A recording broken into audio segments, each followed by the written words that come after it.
आप देख रहे हैं जागरूक समाचार।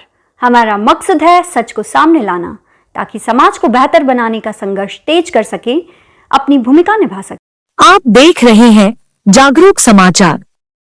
इस बार के समाचारों में हम देखेंगे कि लोकतंत्र के मंदिर का उद्घाटन कितने अलोकतांत्रिक ढंग से हुआ।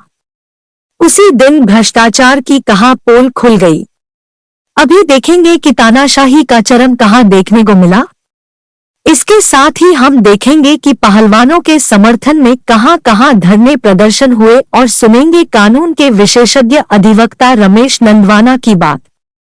यह भी देखेंगे कि तेजी से घट रही घटनाओं के साथ ही किस तरह देश में गुस्से की लहर दौड़ रही है और आगे कैसा घमासान होगा। सबसे पहले संसद का उद्घाटन 970 करोड़ रुपए खर्च करके नई संसद बन गई। आगे इसके विस्तार पर करोड़ों रुपए और खर्च होने हैं।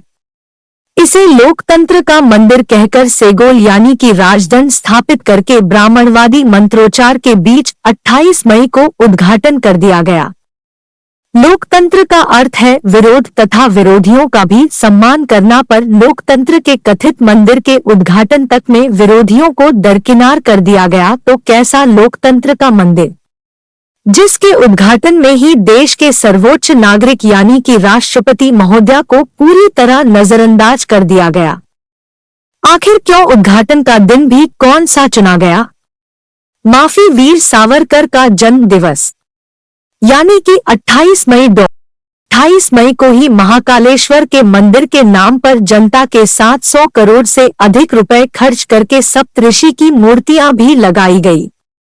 इस पूरे मामले पर पूर्व में भ्रष्टाचार के आरोप भी लगे, पर कोई जांच नहीं हुई, ना ही किसी के खिलाफ कोई कार्रवाई ही हुई। इससे ऐसा लगता है कि भ्रष्टाचार को संस्थागत रूप दे दिया गया है। हमें याद यह रखना है कि इस कॉरिडोर का उद्घाटन 7 माह पहले प्रधानमंत्री नरेंद्र मोदी ने किया था। जिस कार्यक्रम का उद्घाटन प्रधानमंत्री द्वारा किया जाए और उसमें भी इस तरह का भ्रष्टाचार हो कि पहले ही तेज हवा में वह धराशायी हो जाए, तो इसे क्या कहा जाना चाहिए? जब संसद में दंडवत प्रणाम चल रहा था, उसी समय दिल्ली में एक और घटना घटित हुई। दिल्ली के जंतर मंतर पर 35 दिन से यौन अपराधी बृजभूषण सिंह को गिरफ्तार करने की मांग को लेकर धरने पर बैठी पहलवान बेटियों और उनके समर्थकों पर पुलिस टूट पड़ी और न केवल सबको गिरफ्तार किया, बल्कि गंभीर धाराओं में मुकदमे भी दर्ज कर दिए गए। वैसे कानून का आरोपी नई संसद में मेहमान बनकर घूमता पाया गया। जंतर मंतर पर लगे टेंट आदि भी पुलिस उठाकर ले गई तथा अब धरना देने की अनुमति भी नहीं है। इससे यह साबित होता है कि सरकार बेटियों के साथ नहीं है, बल्कि बलात्कारियों और यौन उत्पीड़न के साथ है। एक रिटायर्ड पुलिस अधिकारी की जुर्रत और बेशर्मी भी सामने आई। उसने कहा कि पुलिस गोली भी मार सकती है। पोस्टमार्टम टेबल पर मिलेंगे। हालांकि बजरंग पूनिया ने इसका मुंहतोड़ जवाब दिया और कहा कि कहां आना है, पीठ नहीं दिखाएंगे, सीने पर गोली खाएंगे। यह कैसी अत्याचारी व्यवस्था है जो बलात्कारी गुंडे को पकड़ने की मांग करने वालों पर दबंगई कर रही है और आरोपी के सामने निमिया रही है। पहलवानों के धरने पर दिनांक 13 मई को जागरूक समाचार के साथी भी पहुंचे और पाया कि साधारण से प्लास्टिक के टेंट में धरना लगा है। बाहर जाजमें बिछी थी, पुलिस का घेरा लगा हुआ है और पूरे देश से लोग आ रहे हैं तथा पहलवान बेटियों का समर्थन कर रहे हैं। सभी के मन में यही सवाल कि पुलिस बेटियों को तो बरसात में खाट भी नहीं लगाने दे रही और अपराधी मीडिया पर तरह तरह की बकवास करते हुए खुलेआम घूम रहा है। गोदी मीडिया ने धरने पर बैठे साथियों को बदनाम करने के लिए कहा कि वहां सभी तरह का आराम है और खाने पीने पर भारी खर्च किया जा रहा है, पर जागरूक समाचार की टीम ने वास्तविकता में देखा कि अंतर्राष्ट्रीय मेडल प्राप्त करने वाले तीनों पहलवान साधारण खाना खा रहे थे और आम लोगों से मिल रहे थे। इससे यह साबित होता है कि आजकल का दरबारी मीडिया सरकार से सवाल पूछने की बजाय आंदोलनों और विरोध करने वालों को बदनाम करने की सुपारी लेकर चल रहा है। जागरूक समाचार की टीम ने महिला पहलवानों के मसले पर कानूनी स्थितियां जानने के लिए उदयपुर के वरिष्ठ अधिवक्ता रमेश नंदवाना से कुछ दिन पहले बात की। देखिए, हमारे देश में कहने को कानून का राज है। कानून के राज का मतलब है कि कानून के सामने सब बराबर है, चाहे छोटा हो या बड़ा हो। मगर धरातल पे अगर अपन देखते हैं तो कानून मेरे लिए अलग है, एक गरीब आदमी के लिए अलग है, और मेरे से भी बहुत अमीर आदमी है उसके लिए कानून का कोई मतलब ही नहीं है। इवन सर्वोच्च न्यायालय के जजेज ने भी कोर्ट में भी कहा है और कोर्ट के बाहर भी कहा है कि कानून, पैसे वाले के लिए कानून कोई मायने नहीं रखता है। इस मामले में जहां पोस्को एक्ट लगा हुआ है, एक साधारण आदमी के खिलाफ अगर पोस्को एक्ट लगता है, हमारा आदिवासी इलाका है, आदिवासी बहुल इलाका है, ज़्यादातर मामले यहाँ पर ऐसे होते हैं जिसके अंदर दोनों की सहमति से लड़का लड़की जाते हैं। उसके बावजूद भी आप देखते हैं कि पुलिस उन बच्चों को तत्काल पकड़ लेती है। वो बच्चे पकड़ में नहीं आते तो उनके घर वालों को पकड़ करके बिठा देती है, और न केवल बिठा देती है, हजारों की तादाद में उनसे पैसा ले लेती है, पैसा भी वसूल कर लेती है कि आप मारपीट नहीं करेंगे, ये करेंगे।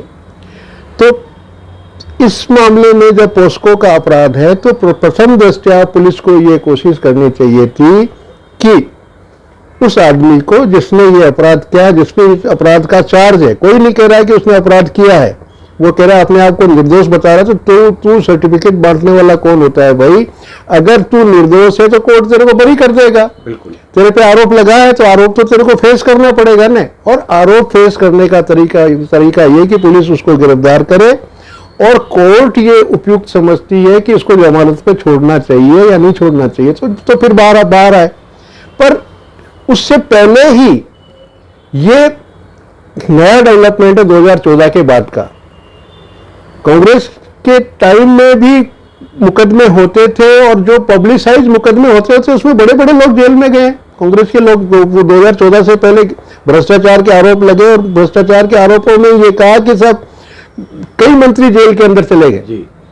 पर यहां ये इतना ढीठ राज है, इस ढीठ राज के अंदर कानून का कोई मतलब ही नहीं है। वो बिल्कुल सरेआम कहते हैं कि हमारे लिए कानून का कोई मतलब नहीं है, हम जो चाहेंगे वो कानून है। तो ये बहुत शर्म की बात है। मतलब आप हमारे लिए नहीं शर्म की बात है। अगर आप एक डेमोक्रेटिक कंट्री कह रहे हो तो ये जो सारे मैसेज है, आज दुनिया मुट्ठी में है, आप नेट पे सारी चीजें इधर उधर जा रही हैं, आप ये कह रहे हो कि साहब हम विश्व गुरु है। किस बात के विश्व गुरु है? बलात्कार के आरोप करने वाला सरेआम आपके सड़क पे घूम रहा है। दुनिया क्या मैसेज जा रहा है? दुनिया क्या समझेगी? एक आम आदमी के दिमाग में क्या जाएगा? एक आम आदमी जो धीरे धीरे कई सालों से ये कानून के राज को महसूस करना लगा। कानून का राज धरातल पे नहीं है, हम भी मानते हैं, पर कोशिश ये होनी चाहिए कि उस कानून के राज की धारणा धीरे धीरे नीचे जाए। तो धीरे धीरे जो उसके मन में कानून के राज का जो हो रहा लगा था, तो उसकी हिम्मत खत्म होगी। बड़े आदमी के खिलाफ ऐसे एक इतने बड़े लोग जिन्होंने इंटरनेशनल स्तर पर, अंतर्राष्ट्रीय स्तर पर आपका सम्मान दिया है, आपका देश का गौरव बढ़ाया है, आप अगर उसको गौरव मानते हो तो उनकी बात को भी आप अगर मानने को तैयार नहीं है, आप उनको झूठा नहीं कह सकते हो। आप उनकी आधार पर भी अगर मुकदमा नहीं कर रहा, तो आप देखिए खैरवाड़ा के किसी गांव में रहने वाला आदमी, उसकी बच्ची से किसी सेठ ने या किसी कॉन्ट्रैक्टर ने या किसी ब्यूरोक्रेट ने उनके साथ में अगर किसी तरह की हरकत की होगी, तो वो एफआईआर कराने की हिम्मत भी नहीं करेगा। इन चीजों के जो रिपरकशन है वो बड़े खतरनाक हैं, क्योंकि ये एक देश को गुंडा राज की तरफ बढ़ाने की प्रवृत्ति जो आप ले जा रहे हो कि हम कर लो, तुम्हारे मर्जी है जो कर लो, हम सर्वोपरि है, हम कानून से ऊपर है, हम कानून हमारा कुछ नहीं बिगाड़ सकता। ये जो मैसेज ये सरकार दे रही है, ये बहुत घातक मैसेज है, और इसके आपको लग रहा है, आपको बहुत बढ़िया लग रहा है कि आज हम ये कर रहे हैं, आज हम ये कर रहे हैं, पर ये जो परिणाम है धीरे धीरे आते हैं। आज से 5 साल बाद आएंगे, 10 साल बाद आएंगे, तो आप खुद, सरकार खुद एक अराजकता को जन्म दे रही है और इस अराजकता को जन्म देने का परिणाम जो होंगे वो हम सबको भुगतने पड़ेंगे। तो मेरा तो ये कहना है कि सरकार को कम से कम अपना चेहरा दिखाने के लिए भी कि भाई हाँ हम कानून, आप छुड़वा लेना, आप केस में कमियां रखेंगे, क्योंकि पूरा फाइल तो आपके पास है, हर चीज तो आप मैनिपुलेट कर रहे हो। आप सुप्रीम कोर्ट में कागज पेश नहीं कर रहे हो, आपके कागज खो जाते हैं, सुप्रीम कोर्ट का जज फैसला नहीं करे इसलिए उस पर दबाव बना रहे हो। मतलब क्या क्या क्या क्या क्या चीज आप करना चाह रहे हो। तो अगर वो ये गिरफ्तार नहीं होता तो बहुत सही मैसेज नहीं है, बहुत गलत मैसेज जा रहा है, यही कहना है। और ऐसे में इतने में सारे लोग बोल रहे हैं, समर्थन कर रहे हैं, केवल एक पार्टी विशेष के लोग ही इसमें इस तरह कर रहे हैं। हमने भी उनका देखिए वो पता नहीं किस तरह के लोग हो गए हैं, बना दिया है उन्होंने, एक पूरा सिस्टम बना लिया है हमारे यहाँ पर एक कि अगर एक सेकंड भाई साहब इधर देखना, अगर एक पक्ष में उनके किसी भी एरे गेरे के खिलाफ भी कोई बात ही तो वो समर्थन में आकर के खड़े हो जाएंगे। ये जो मनोवृत्ति आ रही है, ये जो मनोवृत्ति वाले लोग हैं, ये कौन लोग हैं? आप ये लोग सारे के सारे वो लोग हैं जो आरक्षण की बात आएगी शेड्यूल कास्ट शेड्यूल ट्राइब को गालियां निकालेंगे, उनको उनका मजाक उड़ाएंगे उनसे, और दूसरी बात आएगी तो दूसरी जात वालों को कहेंगे, धर्म की बात आएगी तो ये कहेंगे साहब सारे के सारे हम एक हैं।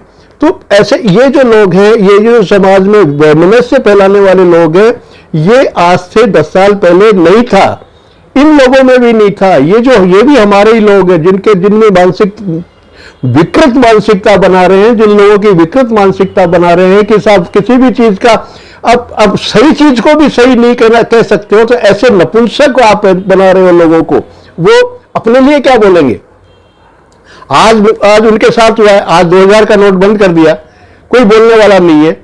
क्यों 2000 का नोट, किसी के पास 5 नोट भी हो सकते, 5 नोट भी जमा कराने के लिए क्यों जाऊं मैं? क्यों मतलब सरकार क्या दिया हुआ नोट कभी चालू करे और कभी बंद कर दे, तो उसका भी वो समर्थन कर रहे हैं।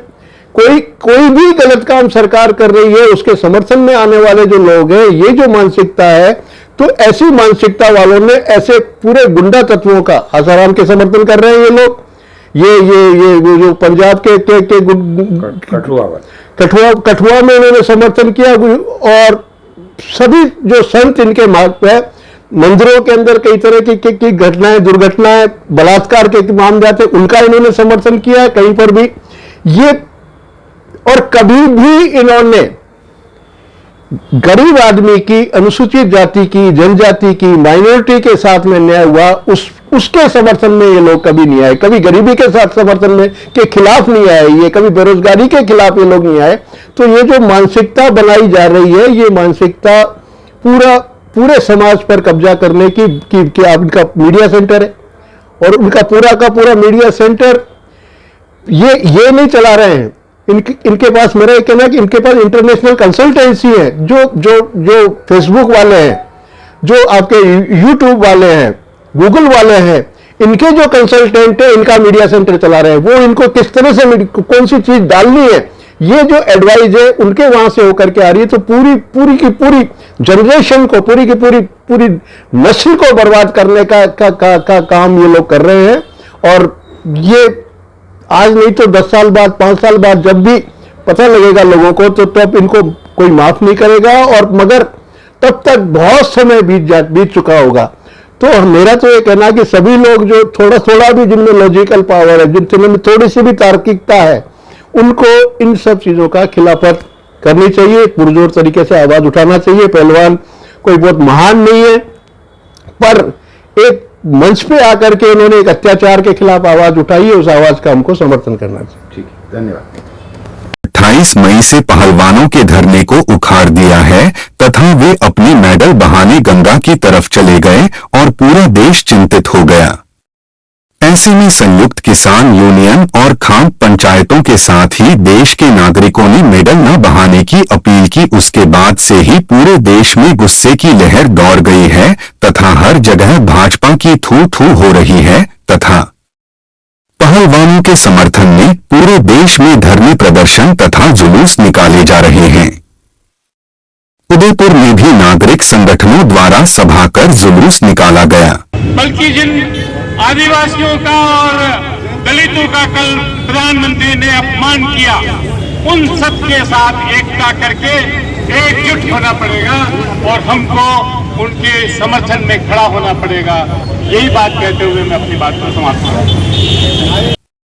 जयपुर में भी प्रदर्शन किया।